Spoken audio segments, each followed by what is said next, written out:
Good afternoon all. You sit with back straight. Properly. जय जितेंद्र. मी सौ स्वाती अजित कुमार दुधाळ, सहशिक्षिका रत्नत्रय English medium school Mandve. आपल्या संस्थेचे संस्थापक अध्यक्ष श्री अनंतलाल जोशी दादा, सचिव श्री प्रमोद जोशी सर, तसेच मार्गदर्शक श्री वीर कुमार भैया यांच्या प्रेरणेतून गेली 14 वर्ष आपण आपल्या स्कूलमध्ये हे दशलक्षण पर्व साजरे करत आहोत. खरं तर यामागचा उद्देश म्हणजे गेले 10 दिवस आपण 10 धर्मांची माहिती पाहिली. हे 10 धर्म म्हणजेच आपल्यावर झालेले 10 संस्कार. शिक्षणाच्या माध्यमातून मुलांचा शैक्षणिक विकास होतो. व्यायाम, योगा, आहार यांच्या माध्यमातून शारीरिक विकास होतो. तर शैक्षणिक शारीरिक विकासाबरोबरच भावनिक विकासातून मुलांचा सर्वांगीण विकास साधला जातो. आणि हा भावनिक विकास या दशलक्षण पर्वामधून मुलांमध्ये आपण रुजवत आहोत. आजचा शेवटचा दिवस म्हणजे क्षमावाणी दिवस.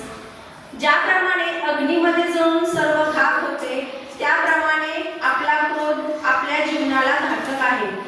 अग्नीला विझवण्यासाठी पाण्याची गरज असते, त्याप्रमाणे क्षमारूपी जल आपल्या क्रोधाला शांत करते. क्षमावाणी आपल्याला सहनशील राहण्याची प्रेरणा देते. क्रोधाला उत्पन्न होऊ न देणे आणि झाला तरी विवेकाने नम्रतेने वागणे असे क्षमावाणी सांगते. लहान किंवा मोठा असा भेदभाव न करता सर्वांची क्षमा मागणे हा या पर्वाचा उद्देश आहे. सर्व प्राणी मात्रांना क्षमेच्या नजरेने पाहणे. आपण माणूस आहे, आपल्या हातून चुका होणे स्वाभाविक आहे.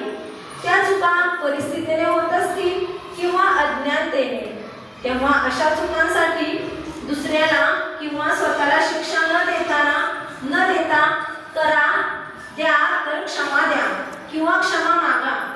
त्यामुळे मनाची विधावस्था होत नाही व आपण पहिल्यासारखे शांत राहतो. लाकडाला लागलेली आग लाकूड स्वतःलाही जाते व इतरांनाही जाते. क्रोधाला विजय मिळवायचा असेल तर आपण क्षमा मागितली पाहिजे.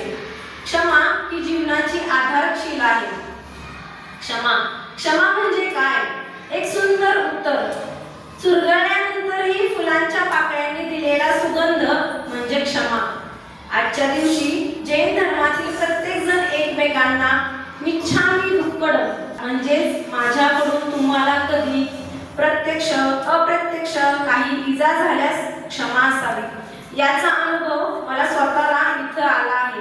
आणि तेव्हापासून मला हा विचार खरंच खूप आवडतो आणि मी स्वतः तो आचरणात आणते.